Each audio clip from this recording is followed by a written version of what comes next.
오늘 이 아침에 다시 한번 기억합니다. 주님, 우리를 위하여 아낌없이 그 생명을 주시고 또 죽을 수밖에 없었던 우리의 인생을 구원해 주시고 하나님의 자녀로 삼아 주셔서 영광스럽게 또 기쁨으로 하루를 살아갈 수 있는 은혜 주셔서 감사합니다.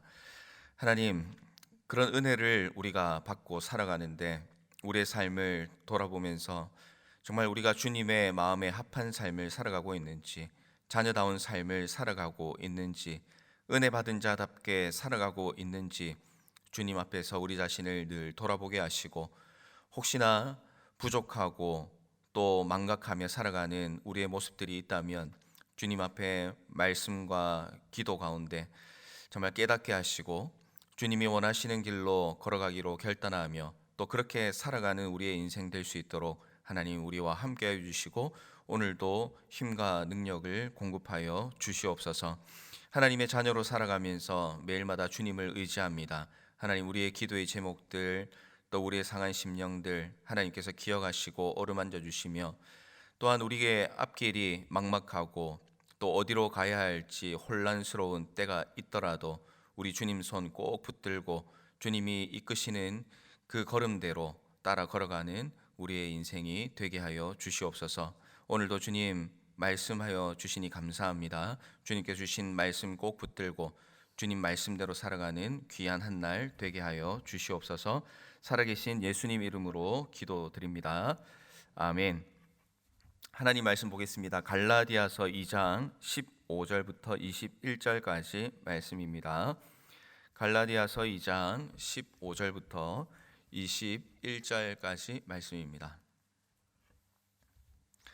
우리는 본래 유대인이요 이방 죄인이 아니로되 사람이 의롭게 되는 것은 율법의 행위로 말미암음이 아니요 오직 예수 그리스도를 믿음으로 말미암는 줄 알므로 우리도 그리스도 예수를 믿나니 이는 우리가 율법의 행위로서가 아니고 그리스도를 믿음으로써 의롭다함을 얻으려 함이라. 율법의 행위로서는 의롭다함을 얻을 육체가 없느니라. 만일 우리가 그리스도 안에서 의롭게 되려 하다가 죄인으로 드러나면 그리스도께서 죄를 짓게 하는 자냐? 결코 그럴 수 없느니라. 만일 내가 헐었던 것을 다시 세우면 내가 나를 범법한 자로 만드는 것이라. 내가 율법으로 말미암아 율법에 대하여 죽었나니 이는 하나님에 대하여 살려 함이라. 내가 그리스도와 함께 십자가에 못 박혔나니 그런즉 이제는 내가 사는 것이 아니요 오직 내 안에 그리스도께서 사시는 것이라. 이제 내가 육체 가운데 사는 것은 나를 사랑하사 나를 위하여 자기 자신을 버리신 하나님의 아들을 믿는 믿음 안에서 사는 것이라. 내가 하나님의 은혜를 패하지 아니하노니 만일 의롭게 되는 것이 율법으로 말미암으면 그리스도께서 헛되이 죽으셨느니라. 아멘. 우리가 신앙생활을 할 때에 성도의 교제가 중요하다라는 것을 다들 인정하시리라 생각합니다. 우리가 잘 교제하고 또 주님 안에서 만남을 이어가기 위해서는 이제 필요한 것이 자신의 주장만 내세우는 것이 아니라 또 다른 사람의 말을 들어주고 또 다른 사람의 심정을 이해해주고 또 때로는 용서해주고 받아들이는 그런 모습들이 우리 가운데 많이 나타날 때에 주님 안에서 또 아름다운 교제를 이어나갈 수 있게 됩니다. 그런데 이 교제의 중요성을 강조하고 교제를 잘 하기 위해서 살아가다 보면 필연적으로 따라오는 것이 말하는 것에 대해서 조심하게 되는 그런 순간들이 있게 됩니다. 관계를 유지하려고 하면 하고 싶은 말도 좀 참아야 될 때도 있고 또 조금 기다렸다가 이야기해야 되는 그런 이제 순간들도 참 많이 있기 때문에 그렇습니다. 그런데 어제 우리가 대했던 말씀은 우리가 전혀 어찌 보면 예상하지 못했던 그런 장면을 보여주었었습니다. 바울이 베드로를 책망하는 그런 내용이었죠. 믿음의 어찌 보면 믿음의 선배라고 할 수가 있는데 믿음의 선배에게 이 신앙적으로 책망을 한다 하는 것은 정말 쉬운 일이 아니라 힘든 일이었을 것입니다. 그 일로 인해서 어색해질 수도 있고 또 관계가 단절될 수도 있습니다. 그럼에도 불구하고 바울이 베드로를 책망한 이유가 무엇일까 이제 생각을 해보면 그것이 그만큼 중요한 순간이었기 때문이라고 할 수가 있겠습니다. 복음이 바로 세워진다라고 하는 것은 그냥 막연한 말이 아니라 또 이상적인 말이 아니라 어쩌면 관계의 단절을 각오하고서라도 분명하게 이야기해야 하는 것이 이 복음대로 사는 삶이다라는 것을 바울을 통해서 발견하게 되는 것 같습니다. 다른 복음에 휘둘리지 않고 진짜 복음답게 살기 위해서는 굳건한 믿음에 서야 됩니다. 관계도 중요하고 사랑도 중요하지만 이런 것들은 우리가 바른 믿음 위에 서 있을 때에 가치가 있기 때문에 그런 것이죠. 바울은 그런 심정으로 베드로를 비롯한 모든 그리스도인들이 신앙생활을 하다가 치우칠 수 있고 또 때로는 현혹될 수 있는 그런 현실 앞에서 이 믿음에 관련해서는 정신을 바짝 차리고 그리고 바른 기준과 굳건한 믿음 위에 서기를 부탁하고 권면하고 있습니다. 바울이 이런 심정으로 우리에게 전하고 싶었던 것은 무엇일까? 오늘 이 말씀을 통해서 그 진리에 대한 두 가지의 내용을 살펴보기를 원합니다. 바울이 우리에게 굳건한 믿음 가운데 서기를 원하는 첫 번째는 구원은 오직 믿음으로만 받게 된다라는 사실이었습니다. 15절과 16절 말씀입니다. 우리는 본래 유대인이요 이방 죄인이 아니로되 사람이 의롭게 되는 것은 율법의 행위로 말미암음이 아니요 오직 예수 그리스도를 믿음으로 말미암는 줄 알므로 우리도 그리스도 예수를 믿나니 이는 우리가 율법의 행위로서가 아니고 그리스도를 믿음으로써 의롭다 함을 얻으려 함이라. 율법의 행위로서는 의롭다 함을 얻을 육체가 없느니라 말씀을 하고 있습니다. 사도 바울은 유대인입니다. 율법의 측면에서 본다면 바울은 이미 하나님의 백성이었습니다. 그렇지만 바울이 예수 그리스도를 만나고 난 이후에 바울은 분명하게 깨닫게 되죠. 금방 말씀을 통해 고백하였던 것처럼 율법의 행위가 자신을 의롭게 하는 것이 아니라 오직 믿음으로 말미암아 주시는 구원의 은혜가 우리를 의롭게 한다는 그 사실, 이것이 이제 우리가 교리적으로 이야기하면 이신칭이라고 표현할 수 있겠습니다. 그러나 율법의 영향을 받고 율법의 권위를 두고 오랜 전부터 살아왔던 이 유대인들에게 있어서는 이 사실을 믿고 받아들인다는 것은 참으로 어려운 일이었습니다. 그래서 사도들이 주님의 복음을 가르치고 전파하여도 그들이 가지고 있는 이 율법에 대한 고정관념을 깨트리는 것은 너무나 어렵고 또 시간도 많이 필요했던 그런 순간이었습니다. 오늘날도 마찬가지죠. 오직 믿음으로 구원을 받는다라는 사실을 우리가 잊고 살아갈 때가 참 많이 있습니다. 그래서 다른 방법으로도 구원을 얻을 수 있는 것처럼 많은 교회들의 신앙의 정체성이 흔들리고 있는 이 시대를 우리가 살아가는 것 같습니다. 이 시대에 우리에게 필요한 것은 오늘 바울과 같이 바른 복음을 당당히 전할 수 있는 그 굳건한 믿음이 우리 가운데 있어야 하는 것이죠. 하나님과 사람은 죄로 인해서 관계가 끊어지게 됐습니다. 예수님은 이 끊어진 관계를 회복하시기 위해서 이 땅에 오시게 되었습니다. 그래서 유대인들 가운데 예수님을 하나님의 아들이라고 믿을 수 없었던 그 중요한 이유 가운데 하나는 예수님께서 너무나도 사람이셨기 때문에 그렇습니다. 그래서 눈앞에 예수님께서 분명히 사람으로 있는데 하나님의 아들이라고 주장하는 것이 받아들일 수가 없었고 또 그것이 신성모독으로 느껴질 수밖에 없었습니다. 율법 안에 갇혀 있으면 그 예수 그리스도가 이 땅에 오신 이유, 이 땅에 사람으로 오셔서 스스로 낮아지신 이유에 대해서 깨달을 수가 없게 되는 것이죠. 예수님은 하나님과 이스라엘 그리고 우리 그리스도인들 사이에서 중보자 역할을 감당했습니다. 죄인은 감당할 수 없기 때문에 죄 없으신 예수님께서 인간으로 이 땅에 오시게 되었습니다. 그리고 아무런 흠이 없는 하나님의 아들인 예수님께서 인간이 되어서 대제사장의 직무를 감당해 주시게 되었던 것이죠. 예수님은 성결한 대제사장으로서 하나님과 우리 사람 사이의 유일한 중보자가 되어 주셨습니다.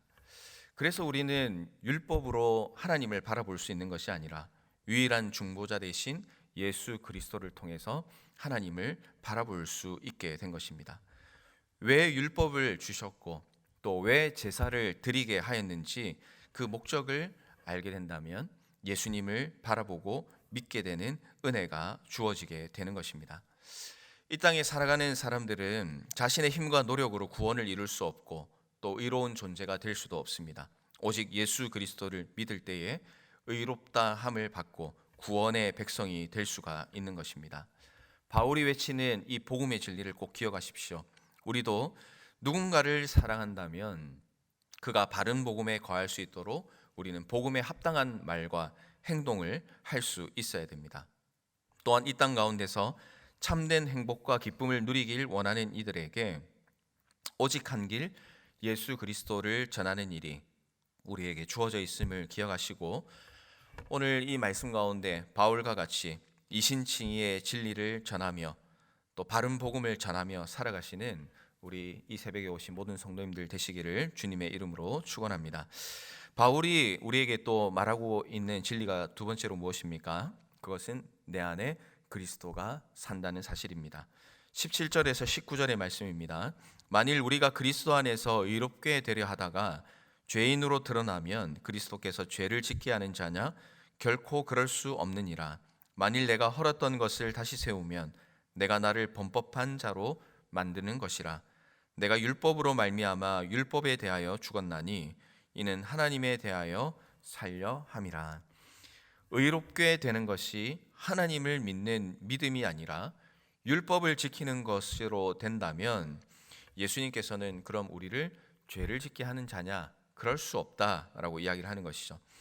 예수 그리스도를 믿고 죄 사함을 받은 자는 율법으로부터 완전히 벗어난 자들입니다. 그런데 그런 자들이 율법을 의식하고 구원을 위해서 율법을 지키려고 한다면 예수님의 십자가 사건을 자신과 무관하게 여기는 결과를 낳게 되는 것이죠. 결국 이런 행위는 자기 자신을 죄인으로 만드는 것입니다. 율법을 지키려고 하면 할수록 자신이 얼마나 죄인인지만 드러나기 때문에 그렇습니다.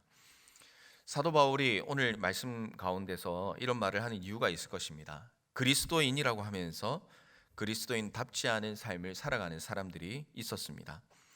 교회를 공격하는 유대인들은 이런 점을 노립니다. 오직 믿음으로 구원을 받고 의롭다함을 받았다고 하면서 여전히 죄의 영향 가운데 있는 사람들이 보였습니다. 유대인들은 그런 것들을 지적하면서 바울이 잘못된 교리를 가르친다고 공격합니다. 눈에 보이는 할례와 율법이 필요하다고 가르칩니다. 갈라디아 교회의 성도들도 혼란에 휩싸이게 되었습니다. 예전에 이런 질문을 들은 적이 있습니다. 모태신앙은 아니지만 어릴 때부터 다녔던 교회에서 담임 목사님이 설교하시는 가운데 질문을 하시더라고요. 갑자기 저는 그때 중학생 때였는데요. 처음에 질문을 하실 때 무슨 질문을 하셨냐면 구원을 받으려면 어떻게 해야 되느냐? 그러면서 보기를 두 개를 주신다고 두 개 중에 하나를 손을 들으라 하시더라고요. 첫 번째는 믿음만 있으면 구원을 받는다. 그리고 두 번째는 믿음과 착한 행실이 있어야 구원을 받는다. 그렇게 이야기를 하더라고요. 그래서 저는 중학교 처음 올라간 지 얼마 안 돼가지고 그 질문을 듣는데 처음에 질문을 들을 때는 너무나 당연해 보이는 거예요. 믿음만 있는 것보다는 믿음과 착한 행실이 있으면은 더 그게 구원에 받기에 좋은 것이 아닌가. 그 어린 시절에는 그런 생각을 했더랬습니다. 그래서 당당하게 그 손을 들었는데 손 든 사람 몇 명 없었는데 그 담임 목사님 혼내시더라고요. 그렇게 설교를 했는데 아직도 이 두 번째 손을 드는 사람이 있다면서 참 어린 마음에 상처를 받아서 그때부터는 수업 시간에 손 들고 발표하는 일은 잘 하지 못했던 그런 기억이 있습니다. 그런데 그런 것과 마찬가지죠. 이 갈라디아 교회인들도 마찬가지입니다. 오직 믿음으로 구원을 받는다고 하면 참 너무나 은혜가 있고 감사한데 그래도 뭔가 찜찜한 그런 마음이 있었던 것 같습니다. 왜냐하면 율법의 영향을 받고 살아가다 보니까 진짜 믿음으로만 가능한가?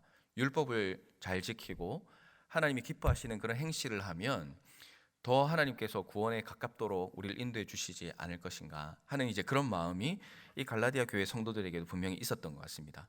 그래서 유대인들은 이런 부분을 파고들어서 오직 믿음만을 말하는 바울이 잘못되었다.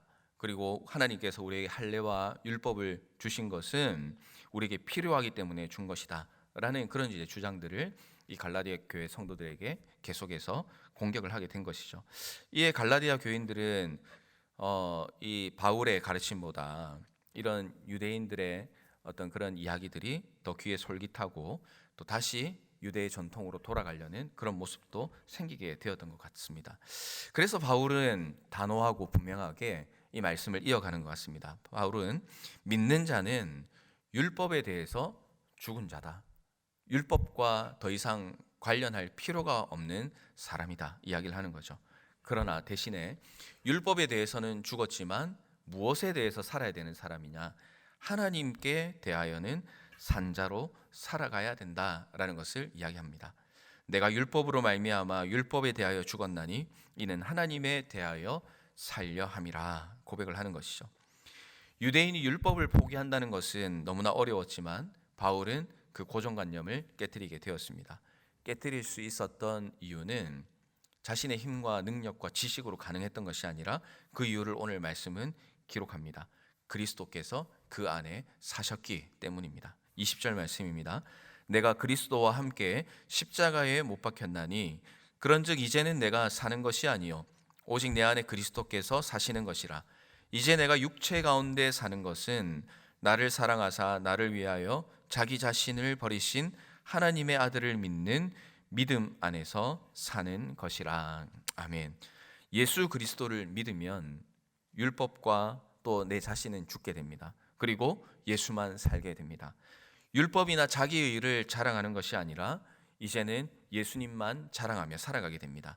내 안에 그리스도로 가득하게 되면 내가 이루는 것을 보는 것이 아니라 주님께서 내 삶을 이루어 가시는 것을 그리스도께서 내 안에 사실 때 우리는 경험하고 바라볼 수 있게 된다라는 것을 사도 바울은 우리에게 권면하면서 이제 오직 믿음으로 예수님과 함께 예수님이 원하는 그 삶을 살아가라고 분명하게 권면을 하고 있는 것입니다.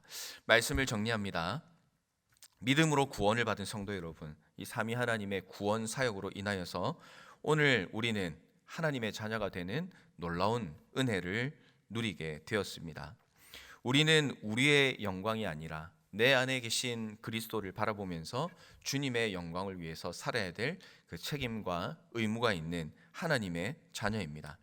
내 안에 사시는 예수님으로 인하여서 오늘 하루 살아가실 때에 우리 주님이 주시는 기쁨과 그 감사의 마음이 우리의 삶을 정말 지배당하고 또 우리의 삶을 주님께 드리는 그런 귀한 하루의 삶을 살아서 오늘도 주님의 자녀다운 삶, 또 바른 복음 위에 있는 삶, 또 특별히 바른 복음이 무엇인지 모르고 살아가는 이들에게 복음이 무엇인지를 전하며 살아가는 그 믿음의 삶을 살아가시는 모든 성도님들 되시기를 주님의 이름으로 축원합니다. 우리 찬송